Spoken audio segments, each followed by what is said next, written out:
Welcome to my channel Bhavani ముచ్చట్లు. నేను రెగ్యులర్గా బ్యాంగిల్ షాపే చూపిస్తూ ఉంటాను కదా మీ అందరికీ. అసలు నేను బిజినెస్ ఎలా స్టార్ట్ చేశాను, నా బ్యాక్గ్రౌండ్ ఏంటి అనేది ఈ వీడియోలో మీకు క్లియర్గా చెప్తాను. మా రిలేటివ్స్లో కానీ నా ఫ్రెండ్స్లో కానీ ఎవ్వరూ బిజినెస్ చేసేవాళ్ళు లేరు. కానీ నాకు ఎందుకో చిన్నప్పటి నుంచి బిజినెస్ అంటే ఇంట్రెస్ట్ ఉండేది. మా ఇంట్లో వాళ్ళు కూడా అందరూ ఎంప్లాయీసే ఉండేవాళ్ళు. ఎవ్వరికి బిజినెస్ బ్యాక్గ్రౌండ్ అనేది లేదు. నాకు మాత్రం బిజినెస్ స్టార్ట్ చేయాలని ఉండేది. అసలు ఎలా స్టార్ట్ చేయాలి, ఎంత పెట్టి స్టార్ట్ చేయాలి, ఏ బిజినెస్ స్టార్ట్ చేయాలి అనేది నాకు ఎప్పుడూ టెన్షన్గానే ఉండేది. బిజినెస్ అయితే స్టార్ట్ చేయాలి, ఏ బిజినెస్ స్టార్ట్ చేయాలి అనేది అర్థం కాకుండా ఉండేది. నాకైతే లేడీస్ బిజినెస్ మీదే చాలా ఇంట్రెస్ట్ ఉండేది. ఫ్యాన్సీ బిజినెస్ కానీ శారీస్ బిజినెస్ కానీ చెయ్యాలని ఉండేది. ఇంకా నేనైతే కొంచెం అమౌంట్ పెట్టేసి శారీస్ బిజినెస్ అయితే స్టార్ట్ చేశాను. ఫస్ట్ కదా భయమేసేది, ఇంట్లోనే బిజినెస్ అనేది స్టార్ట్ చేశాను. కొంచెం అమౌంట్ పెట్టి కొన్ని శారీస్ తీసుకొని వచ్చాను. దాంతో చుట్టుపక్కల వాళ్ళకి ఆ శారీస్ అనేవి చాలా బాగా నచ్చాయి. అలా నా శారీస్ బిజినెస్ అనేది స్టార్ట్ అయింది.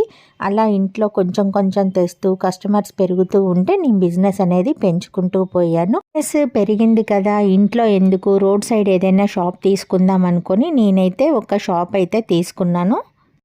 ఇంకా షాప్ తీసుకున్నప్పుడు మనకైతే కస్టమర్స్ కూడా పెరుగుతారు కదా. నేను ఇంకా చాలా బల్క్లో శారీస్ అనేది తీసుకొని వచ్చేదాన్ని.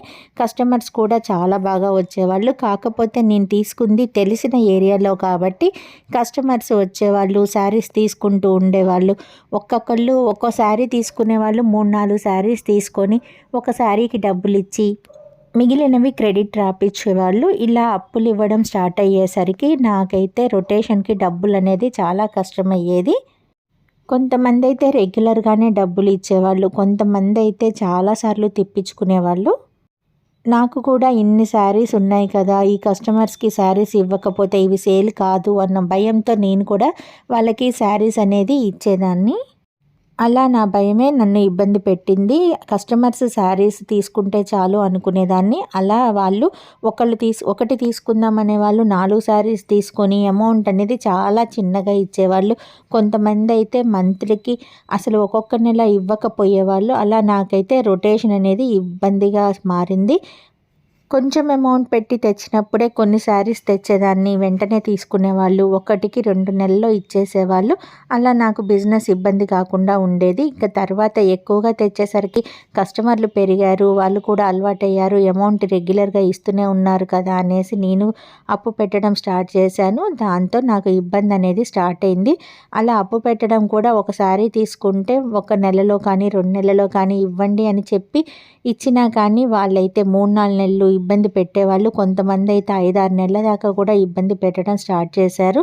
దాంతో నాకు రొటేషన్ అనేది ఇబ్బంది అయింది. కస్టమర్ల దగ్గరే డబ్బులన్నీ ఆగిపోతే మనం ఎంతకని డబ్బులు తెచ్చి పెడతాము. అలా అని అందరు కస్టమర్స్ కూడా అలా ఉండరు. కొంతమంది మంచి కస్టమర్స్ ఉండేవాళ్ళు. వాళ్ళైతే శారీస్ తీసుకునేవాళ్ళు, వెంటనే డబ్బులు ఇచ్చేవాళ్ళు. మనం కూడా ఇచ్చే వాళ్ళని అడుగుతాం, ఇవ్వని వాళ్ళని ఏం చేయలేము అన్నట్టుగా అయ్యింది నా పరిస్థితి.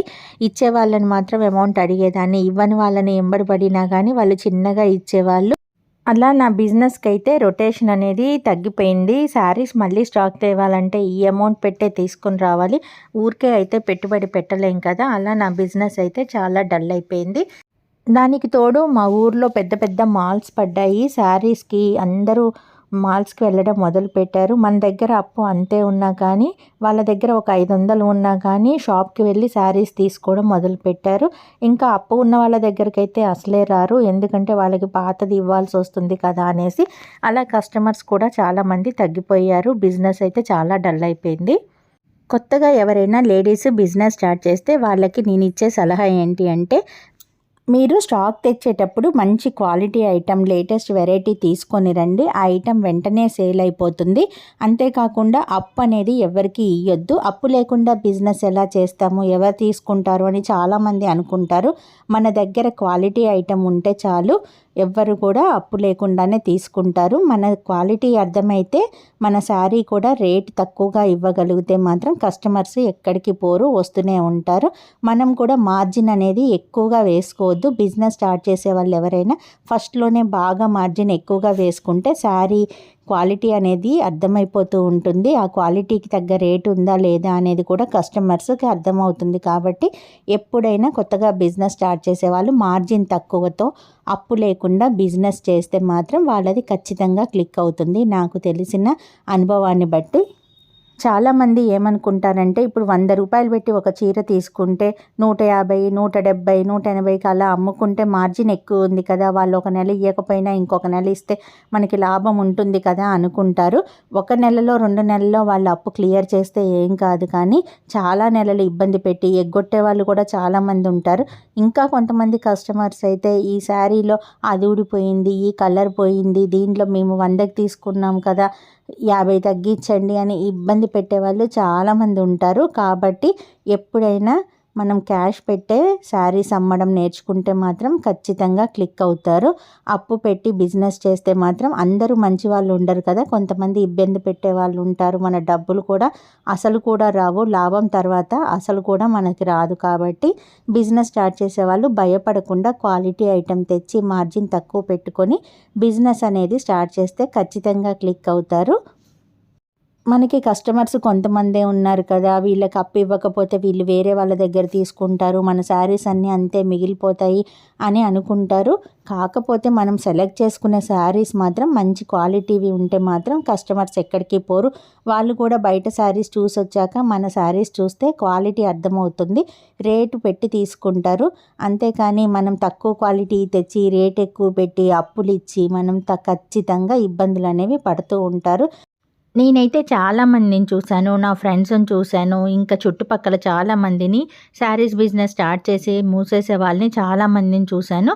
అందరి దగ్గర నేను అబ్జర్వ్ చేసిన విషయం ఇదే, వాళ్ళందరూ అప్పులు ఇచ్చి జనాల దగ్గర డబ్బులు ఉంచి ఇబ్బంది పడ్డ వాళ్ళు చాలామంది ఉన్నారు. కొంతమంది అయితే ఫస్ట్లో చాలా మంచిగా ఇచ్చి 1కి 2 చీరలు తీసుకొని తర్వాత 5-6 శారీస్ తీసుకొని డబ్బులు ఎగ్గొట్టిన వాళ్ళు కూడా చాలామంది ఉన్నారు. ఇవన్నీ నేను చూసినవి, నా పర్సనల్ ఎక్స్పీరియన్స్తో మీకు చెప్తున్నాను.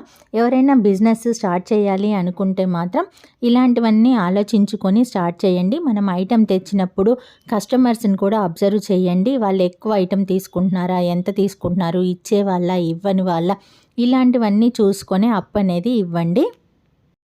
అసలు మన చీరలు మన దగ్గర ఉన్నా చాలు, చిన్నగా అయినా మన క్వాలిటీ ఉంటే అమ్ముకోవచ్చు. కానీ ఇలాంటి కస్టమర్లకు ఇచ్చామంటే వాళ్ళ చుట్టూ తిరగడమే మనకి సరిపోతుంది. మెంటల్ టెన్షన్ ఉంటుంది, మనీ రొటేషన్ కాదు, చాలా రకాల ఇబ్బందులు అనేది ఖచ్చితంగా పడతాము.